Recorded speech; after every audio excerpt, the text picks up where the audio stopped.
안녕하세요 여러분, 린입니다. 이전 비자 영상들에서는 F1 CPT, OPT까지 자세히 알아봤는데요. 오늘은 이후 비자들을 알아볼게요. 처음 회사에 들어가면 스템 OPT와 H1B, 펌 이렇게 세 가지 서류 작업이 필요합니다. 사실 뭘 준비하는지는 회사마다 개인마다 다른데요. 처음에는 펌보다 스템 OPT와 H1B만 준비하는 경우가 많을 거예요. 빅테크라도 회사가 펌을 해줄 수 없는 상황일 수 있거든요. 예를 들어 제가 졸업했던 22년도에 구글과 아마존은 입사자에게 영주권을 해줄 수 없었어요. 그리고 다른 회사들도 개인에 따라 펌을 해주기도 안 해주기도 합니다. 그래서 오늘 영상에서는 모두가 거쳐가는 두 번째 단계 스템 OPT와 H1B만 알아보겠습니다. 스템 OPT 전공의 경우 졸업 직후에는 포스트 컴플리션 OPT로 1년 동안 지내다가 만료되기 90일 전부터 스템 OPT를 신청해 2년을 연장할 수 있습니다. 스템 OPT는 말 그대로 스템 전공 학생들에게 주어지는 비자인데요. 본인 전공이 스템인지는 학교 웹사이트에서 알 수 있어요. 그리고 말씀드렸듯 현재 포스트 컴플리션 OPT 상태여야 지원할 수 있습니다. 또 주에 20시간 이상 유급으로 일하고 있어야 돼요. 스타트업인 경우 나보다 상사가 있어야 지원 가능하고요. 즉 그냥 OPT 때와 달리 자원봉사나 무급 근무가 안 되고 내가 운영하는 스타트업에서 셀프 고용도 안 되는 거죠. 그리고 스템 OPT는 대부분 현재 다니고 있는 회사에서 비용 지원을 해줍니다. 다만 프리미엄을 신청해야 하는 경우 회사에 따라 지원이 안 될 수도 있어요. 프리미엄을 신청하면 포스트 컴플리션 OPT 프리미엄 때처럼 보통 3개월 이상 걸리는 과정을 일주일 만에 처리해서 EAD 카드를 바로 받을 수 있는 건데요. 가격은 25년 기준으로 1685달러였네요. 하지만 OPT 만료일과 스템 OPT 시작일 사이에 갭이 있다고 꼭 프리미엄을 신청해야 하는 건 아니에요. 기존 OPT 만료되기 전에 스템 OPT를 잘 신청만 했다면 원래 OPT가 자동으로 180일 연장되거든요. 그 안에 스템 OPT를 받을 수 있으면 됩니다. 180일이니 넉넉하죠? 스템 OPT 과정을 간단하게 살펴보면 회사에 I-20, 트랜스크립트, 여권 사진 등 필요한 기본 서류를 제출합니다. 그럼 회사에서 G28, I765를 작성해주죠. 또 I983이라고 회사와 함께 작성해야 하는 서류도 있는데요. 뒷부분에 제가 어떤 일을 하는지 등 회사에서 길게 작성해줘야 하는 부분이 있습니다. 이후 학교 사이트에 이 서류들을 제출하면 스템 OPT를 요청한다는 업데이트된 I-20를 받게 됩니다. 조지아텍의 경우 iStart에서 하면 되죠. 그리고 포스트 컴플리션 OPT 때 했던 것처럼 서류들을 USCIS에 메일로 붙여야 하는데 최종 서류들을 묶어 회사에 내면 회사에서 제출해 줍니다. 이후 영수증 I-797을 받으면 그냥 OPT 때 했던 것과 같이 USCIS에 들어가서 언제 나올지 트래킹할 수 있죠. 그리고 이 스템 OPT EAD 카드를 받을 때까지 미국 밖으로 여행하지 않는 걸 권장해요. 여기 10개월 보고 놀라셨을 수도 있는데 실제로는 프리미엄 없이 4개월 정도 걸렸어요. 그렇게 기다리면 최종 승인된 i765를 다운받을 수 있고 i797도 집으로 배달 옵니다. EAD 카드는 회사로 배달이 가서 회사에서 다시 저에게 배달해줘요. 그렇게 스템 OPT가 시작되면 학교 웹사이트에 기존의 포스트 컴플리션 OPT를 종료하겠다는 서류를 작성해야 합니다. 조지아텍의 경우 아이스타츠에 포스트 컴플리션 OPT 지원했던 거 있잖아요. 거기 마지막 항목 보면 End Post Completion OPT거든요. 이거 클릭해서 스템 OPT로 바뀌었다고 작성하고 제출하면 학교에서 최종 승인을 해주고 제 그냥 OPT는 공식 만료됩니다. 저는 스템 OPT 지원 기간이 H1B보다 먼저여서 H1B가 어떻게 될지 몰라 스템 OPT도 지원하다 보니 이렇게 과정을 다 겪었고요. 보통 12월에 졸업하시는 분들은 바로 다음해 3월에 H1B가 되면 H1B가 10월에 나올 때까지 그냥 OPT로 충분하기 때문에 이런 스템 OPT 과정을 거치지 않으실 거예요. 이럴 땐 End Post Completion OPT에서도 H1B 신분으로 바뀌었다고 작성하면 됩니다. 그냥 OPT 때와 차이점은 스템 OPT는 시작일 기준 6개월마다 고용이 되어 있다고 신고를 해야 돼요. 또 스템 OPT에서 허용되는 무급 비고용 기간은 60일인데요. 이건 그냥 OPT 비고용 기간에 추가로 60일을 더 주는 개념이에요. 예를 들어 기본 OPT 때 단 하루도 고용이 안 된 적이 없다면 그때 허용된 90일의 무고용 기간을 전혀 사용하지 않은 거잖아요. 거기에 스템 OPT까지 합해지면 최대 150일까지 무고용 상태로 있을 수 있는 거죠. 다만 아까 OPT 만료일과 스템 OPT 시작일 사이 갭이 생겼을 때 무고용 상태인 날들이 있다면 이 150일에서 마이너스가 된다고 합니다.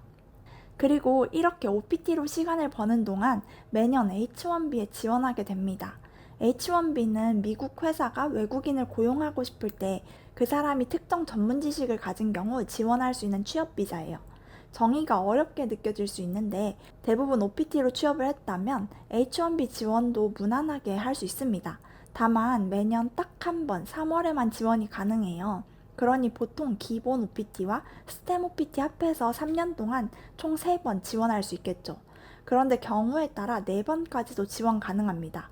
이건 꿀팁인데 예를 들어 리턴 오퍼를 받았거나 아직 학교를 다니는 중인데 3월 이전에 회사에서 합격 통지를 받은 경우 아직 졸업을 안 했지만 회사에서 그해 3월에 H1B를 지원해 줄 수 있거든요.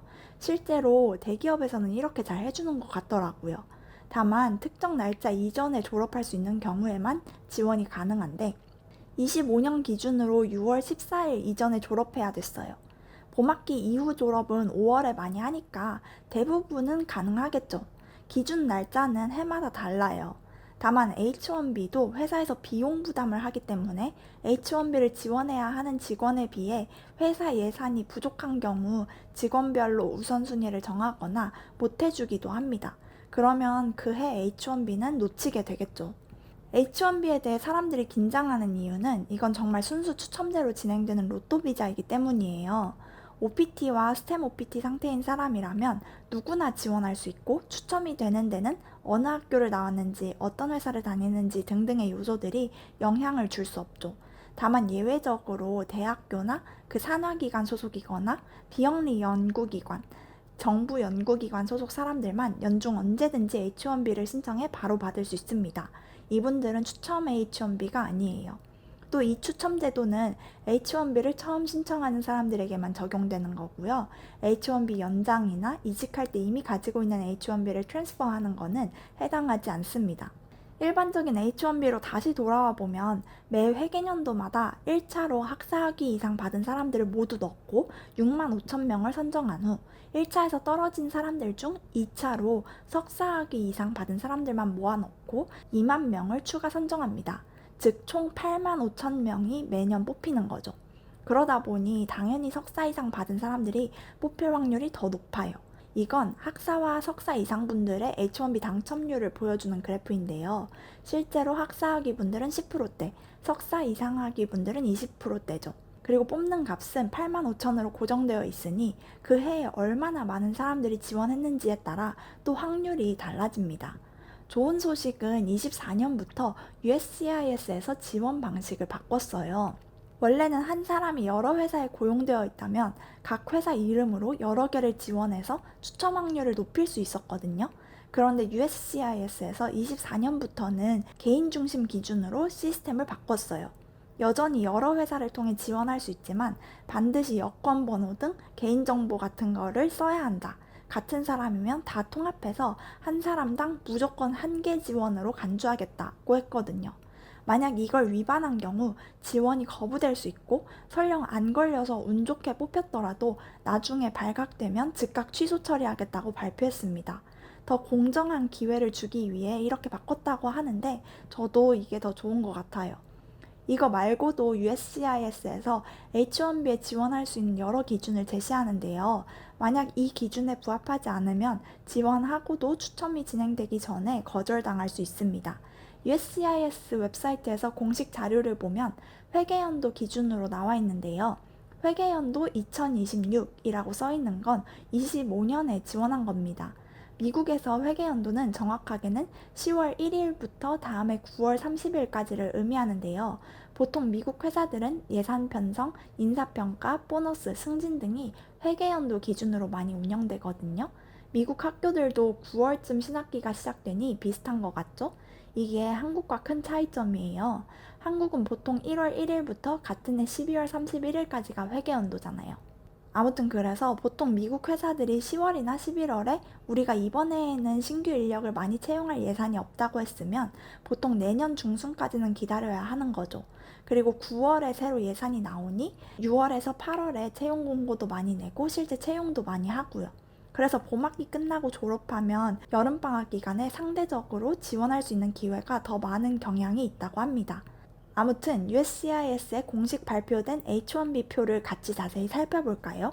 여기서 총 등록수는 중복 포함해서 USCIS에 제출된 전체 H1B 등록수이고 eligible 등록수는 중복이나 결제 실패, 중간에 갑자기 회사에서 지원을 포기하는 경우 등을 제외하고 실제로 추첨 대상이 된 등록수예요. 그러니 이게 진짜 모수죠. 이 모수가 회계연도 24년에는 특히 컸는데 작년에는 정말 작았네요. 보통 스템 학생들은 떨어지면 2년 동안 다시 지원할 수 있으니 회계연도 24년은 23년에 처음 지원하는 분들과 21년과 22년에 H1B에 떨어져서 다시 지원한 사람들이 포함되어 있겠고요. 회계연도 26년은 25년에 처음 지원하는 분들과 23년에서 24년에 H1B 떨어지고 다시 지원한 사람들이 포함되어 있을 텐데요. H1B는 회사가 지원해줘야만 하는 거니까 모수가 적다는 건 회사에서 H1B가 필요한 외국인 자체를 많이 안 뽑았거나 뽑았더라도 진행을 안 한 케이스가 많다는 의미겠죠? 세 번째와 네 번째 컬럼은 이 두 번째 컬럼 수를 두 가지 케이스로 나눠서 각각의 등록수를 보여주고 있습니다. 세 번째 컬럼은 한 회사를 통해 한 번만 등록한 사람 수고, 네 번째 컬럼은 여러 회사를 통해 여러 번 등록한 사람의 수입니다. 어차피 여러 회사를 통해 지원해도 한 번으로 간주되는 24년, 즉 회계연도 기준 25년을 보면 역시 이 숫자가 다른 연도에 비해 크게 감소했죠. 마지막 컬럼은 최종 추첨에 뽑힌 등록수인데요. 왜 8만 5천이 아니냐면 H1B가 당첨된 거지 확정이 아니잖아요. 추첨에 뽑혔어도 회사가 갑자기 스폰서를 안 해주게 되어 실제 청원서를 접수하지 않을 수도 있고 서류나 자격이 부족해서 중간에 거절될 수도 있으니까요. 실제로 이 중 40% 정도는 결국 신청되지 않는데요. 그래서 과거 승인율을 고려해 8만 5천 명보다 조금 넘게 뽑는 겁니다. 어쨌든 등록수 대비 최종 당첨된 확률을 보면 매년 이렇네요. 지원 과정도 살펴보면 보통 1, 2월에 회사에 필요한 서류를 제출하고 3월에 회사들이 USCIS에 등록을 진행해요. 그러면 3월 말에 결과가 나오죠. 저도 3월 29일에 이메일로 결과를 받았는데요. 원래 회사에서 3월 31일에 알려주겠다고 했는데 금요일부터 회사 사람들이 연락 받았냐고 서로서로 막 물어보는 거예요.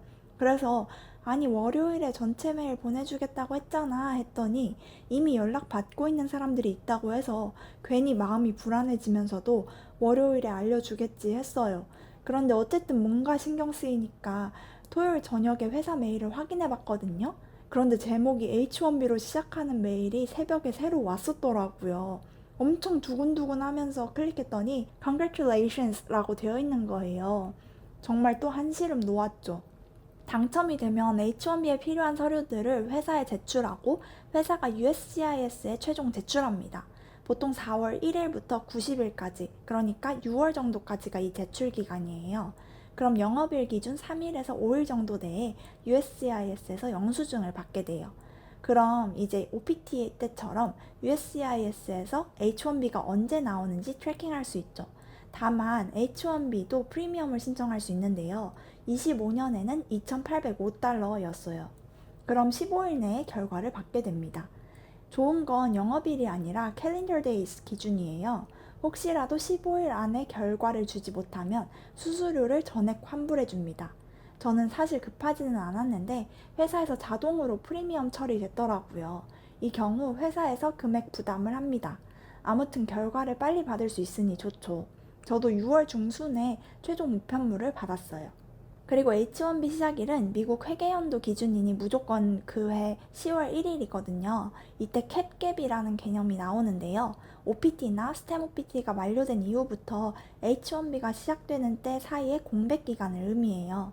예를 들어 OPT는 6월에 끝나는데 H1B는 10월에 시작하면 그 사이에 갭이 생기잖아요. 아니면 H1B 서류 과정이 늦어져서 10월을 넘어서 받을 수도 있겠죠. OPT 때처럼요. 이런 경우 OPT EAD 카드 만료일이 올해 4월 1일부터 내년 4월 1일 사이였다면 캡갭이라는 걸 적용받을 수 있습니다. 다만 H1B 신청서가 USCIS에 접수되는 날짜까지는 OPT가 유효하고 H1B가 심사 중이거나 이미 승인되었음을 증명하는 I-797이 있어야 돼요. 그러면 캡갭 I-20 request를 작성할 수 있거든요. 그럼 OPT 고용 허가가 자동으로 H1B 유효 시작일까지 연장돼요. H1B로 비자가 변경되는 방법도 COS와 CP 두 가지가 있는데요. 보통 COS일 거예요. COS는 미국에 있는 상태에서 USCIS가 10월 1일에 자동으로 제 비자 신분을 H1B로 바꿔주는 겁니다. 제가 미국 대사관에 방문하거나 비자 스탬프를 따로 받지 않아도 돼서 편하죠. 이 경우에 캡갭을 통한 OPT 연장도 가능한 거고요. 반면 CP는 H1B 승인을 받은 후 해외, 보통 본국의 미국 대사관에서 비자 스탬프를 받고 미국에 입국해야 H1B가 시작되는 방식이에요. 보통 미국에 없는 경우나 COS가 불가능한 상황에서 선택하는데요. 이 경우 OPT가 만료되면 그 즉시 일을 멈추어야 합니다. 캡갭 연장이 적용되지 않아요. 한창 일하던 직원이라면 직원도 회사 입장에서도 불편할 수 있겠죠? 또 COS를 통해 미국 내에서 자동으로 H1B 상태가 되었더라도 미국 밖으로 나갔다 다시 미국으로 돌아올 때는 여권에 H1B 비자 스탬프가 있어야 돼요. 그래서 보통 H1B 받으면 본국에서 예전에 F1 비자 신청했을 때처럼 비자 인터뷰 잡고 여권에 H1B 비자 스탬프 받아서 돌아오는 경우가 많습니다. 그렇지만 해외여행을 갈 계획이 없다면 미국 내에서 살아갈 때는 비자 스탬프가 없어도 문제가 딱히 없죠. 그리고 H1B는 최초 3년과 연장 3년, 총 6년까지 가능한데요. 연장 3년을 위해서는 회사에서 USCIS에 연장을 신청한다고 I-129를 제출하면 됩니다. 이건 앞에서 말씀드렸듯 추첨이 아니고 그냥 신청하면 되는 거예요. 다만 총 미국에서의 체류 기간이 6년을 넘지 않아야 신청할 수 있습니다. 중간에 해외에 나갔다 왔다면 그 기간은 제외돼요. H1B가 진짜 유용한 건 영주권이 현재 진행 중이라면 이런 6년이라는 기간이 지났더라도 1년 단위로 계속해서 연장이 가능합니다. 예를 들어 중국이랑 인도는 그냥 영주권 신청해도 엄청 오래 걸리거든요. 6년 안에 되기가 힘들대요. 그럼 이렇게 H1B가 되면 계속해서 H1B를 연장하며 미국에서 일하고 기다릴 수 있으니 좋겠죠. 만약 H1B가 3번 다 떨어지면 보통 빅테크 기업에서는 영주권이 진행되는 동안 캐나다로 많이 보냅니다.